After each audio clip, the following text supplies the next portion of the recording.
suki, parang kailan lang ay nagsimula ang ating programa, pero ngayon ay nakakatatlong season na tayong umi-ere sa PTV4. Ibig sabihin niyan, higit 6 na buwan na tayong nagsasama tuwing Sabado ng hapon. At ito, ang higit na 6 na buwan na rin nating kasama dito, ang aking super partner, Rolly Lakay Gonzalo. Thank you, Osama Popoy. Ano, 6 na buwan? Napakaliit pa lang yan, napakaiksi pa lang yan. May 20 taon na tayo nagsasama, sa totoo lang, ha? Tatagal naman. Pero dito sa programa, 6 na buwan na po na ipinapalabas po natin itong ating programa. At pati po yung mga nanonood sa amin dyan. Ngayon nga po ang simula na ng ating ikatlong season. At syempre, patuloy kami maghatid sa inyo ng mga imbensyon at mga negosyong maipagmamalaki natin. At eto nga, ang aabangan ninyo ngayong hapon. Inyong antabayanan, imbensyong pampatipid at pangproteksyon ng inyong mga sasakyan. Mga metal na patapon, naging obra at pinagkakakitaan pa. Paalala rin sa ating mga manonood, muli na naman kaming mamimigay ng probaton simula muli ngayon sa ating trivia contest. At ang tanong ay magmumula sa ating mga picture ngayong hapon. Kaya ano pa po hinintay natin? Simulan na natin ang unang ratsada ng ating programa para sa unang episode ng 3rd season. Ito ang programang Saludo sa Kakayahan ng mga Pilipino. Ito ang Kita mo na! Galing ng Pinoy!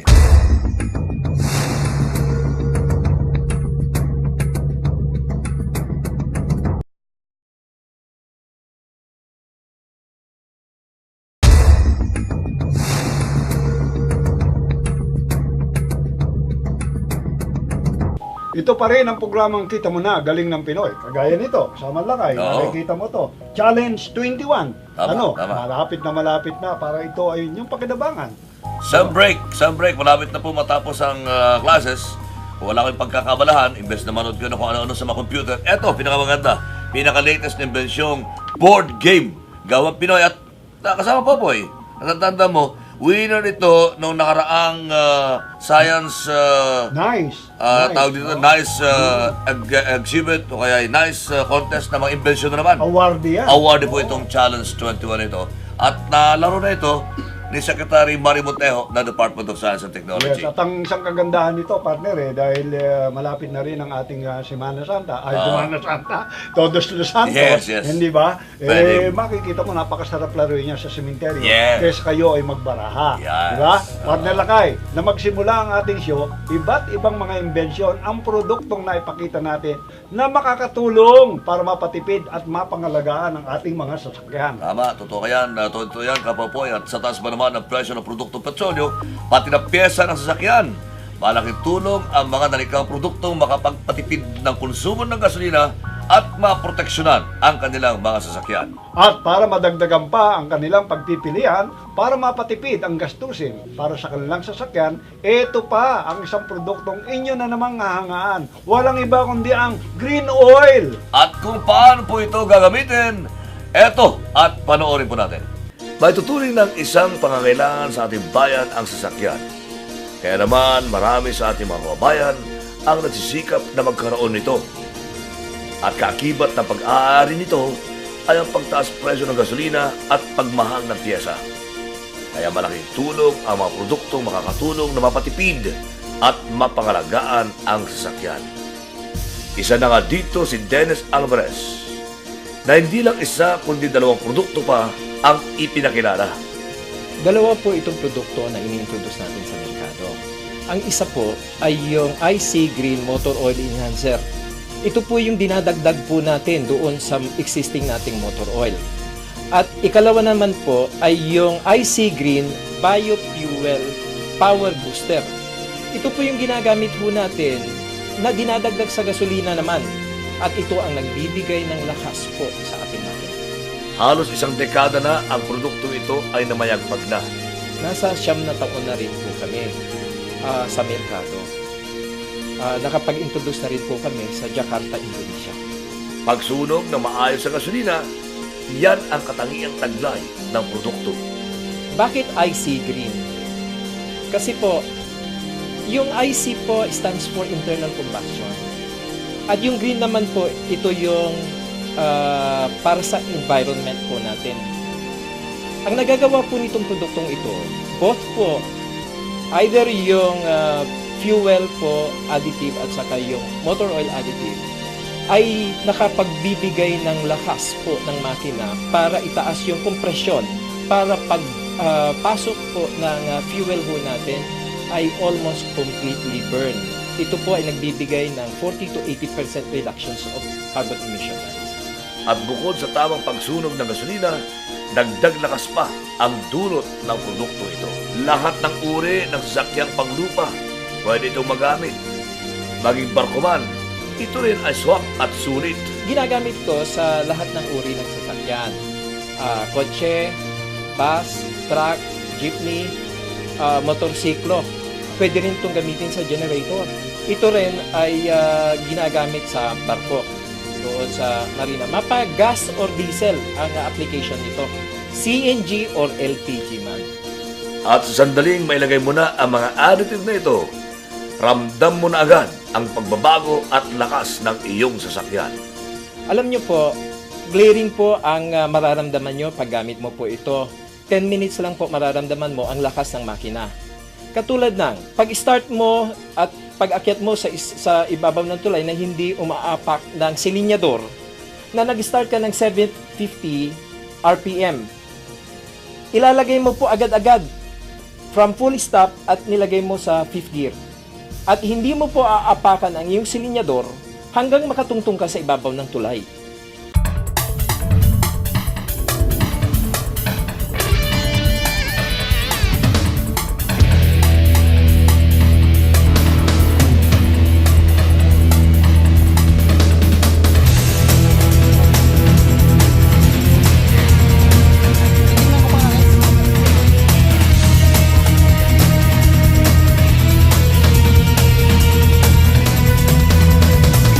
Okay, Brad, Mike, ano ngayon ang napansin mo na pagbabago doon sa unang-una yung sa answer mo ng kotse mo? Siguro, Lalagyan natin ng- bago siguro ako ipapasalamat muna as chairman ng Liga ng mga broadcast sa Pilipinas.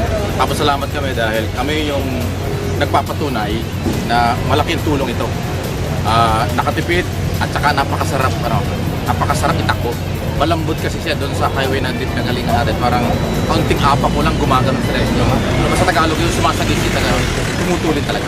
I am the president of the Philippine Inventor Society and I am also president of the Liga ng mga broadcasters sa Pilipinas. Nakaramihan sa mga nag-participate ngayong maghapon ay mga miyembro natin sa Liga ng mga broadcasters sa Pilipinas. Ngayon kami nagpapasalamat because inibitahan nyo ang FIS at ang Liga to join you in authenticating the effectiveness of your product. No? At nakita naman natin na nag-average ng 4 na litro, sabihin na lang natin, 4 liters per sasakyan ang natipid ng lahat ng mga participants natin. Average. Kasi exceptional yung kay Tony Arevalo na umabot ng 5 liters.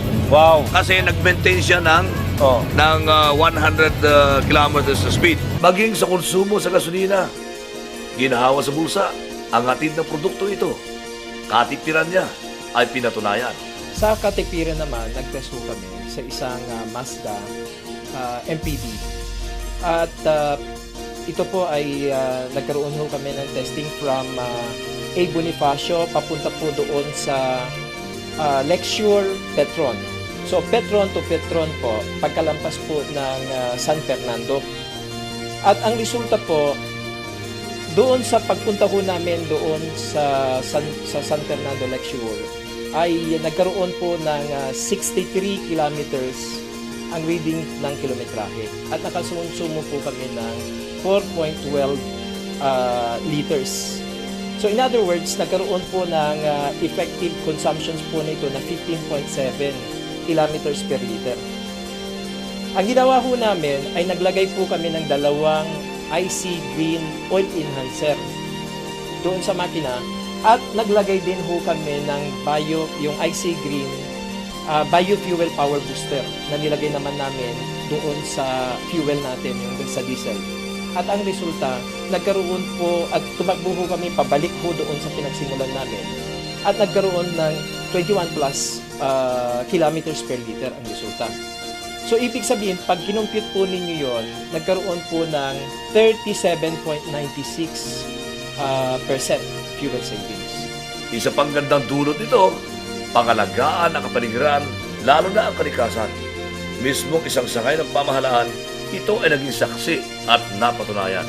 Alam niyo po, noong July 19, 2008, nagpunta po ako together with DNR personnel para magkaroon ng emission test sa MMDA. Alam niyo po doon, makikita natin yung pagbaba ng resulta ng carbon emission. Yung opacity reading ng isang sasakyan, particularly yung man-lifter nila, bago lagyan ay in-emission test natin at nagkaroon ng 5.5. At nung 15 minutes, pagkalagay ho natin ng additive natin, alam niyo po ang resulta, 1.68 na lang. May mga produktong naglabasan din gaya nito. Ngunit ang mga additive na ipinagmamalaki ni Dennis, kakayahan ay di basta-basta matatawaran. Actually, ang kaibahan po nito, yung potency. Yung iba pong additive na nasa merkado po ay yung isang bote na 250 ml is diluted to 4 liters. Pero yung sa akin po is 6 liters po ang dilution po nito. Yung fuel po, additive naman natin ay inahalo sa yung 100 ml ay inahalo sa isang full tank of 50 liters. At nagbibigay po ito ng katipiran na 30% savings. Ginhawa sa bulsa, ito ang dala niya. Epektibo at malakas na makina, sasain nyo na. Tara na at tangkilikin na. Produktong may pagmamalaki ng Pilipino, ang mga additive na ito. Sa ayaw mo man sa gusto, ang katipiran ay kasunod doon sa efficiency na nagagawa sa isang makina. Kaya itong produktong ito ay tumataas yung combustion process. At yun ang dahilan na yung fuel na ginagamit mo ay na pinapasok doon sa combustion chamber ay mas sunog at nagbibigay ng mas malakas at mas mababa ang carbon emission. Of course, ang gusto natin, makover natin yung buong Pilipinas sa distribution. At para naman mabigyan ng katugunan yung tuwi-tuwi na lang na pagtaas ng presyo ng gasolina. Hangad at plano ni Dennis, ating mga kababayan na may sasakyan, mapakinabangan ito ng gusto sa mangdako sa ating bansa. Sana ay marating ng additive na ito. Of course, ang objective natin ay mapalaganap natin ang paggamit nito sa ating mga kababayan.